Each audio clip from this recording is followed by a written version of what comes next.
So here we have the Hyundai Tucson on a 16 plate. I'm going to start off by showing you around the outside of the car, and then we'll hop in and run through some controls on the inside. But from the outside you can see it's a 5-door car with alloy wheels. Let's start off inside the boot and then work our way around the rest of the car from there. So as we approach the boot, you can see that we have reversing sensors. This car's also got a reversing camera.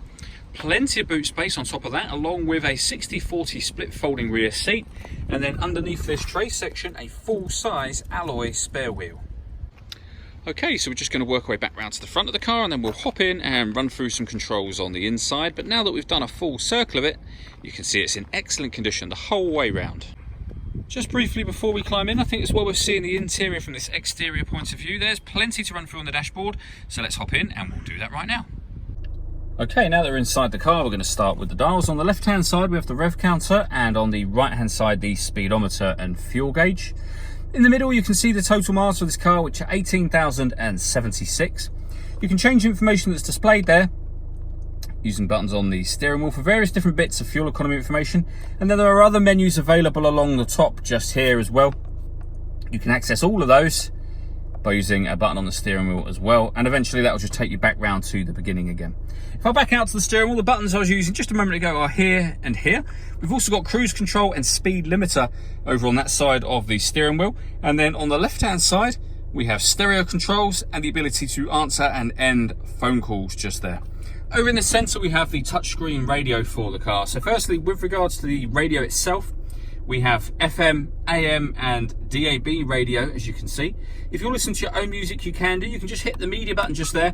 Nothing is connected at the moment, but you can listen to your music via the USB input, the auxiliary input, and you can stream your music wirelessly via Bluetooth audio as well. So plenty of ways to listen to your music. This car's also got satellite navigation. There's a full video showing that working on both our website and our Facebook page.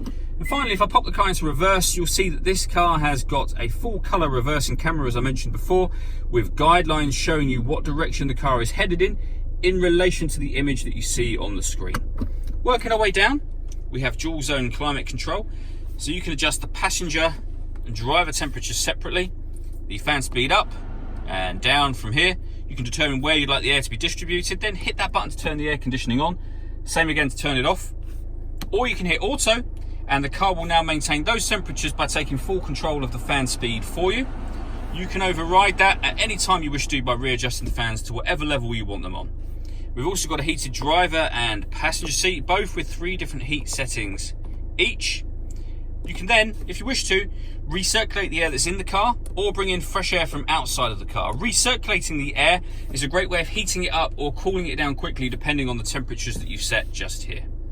Under that we have 2 12-volt charging sockets, as well as the auxiliary and USB inputs, the gear lever for the fully automatic gearbox, and then finally these buttons here. This one turns off the parking sensors or turns them back on again. These 3, starting with this one and working upwards, I will show you up on the dashboard just here. So the first one will lock the car's 4-wheel drive on, and you can see there's a little orange symbol letting you know that you've done that down in the bottom right hand corner. The next one brings on that green symbol. That turns on the downhill brake control, again for if you're going off-road.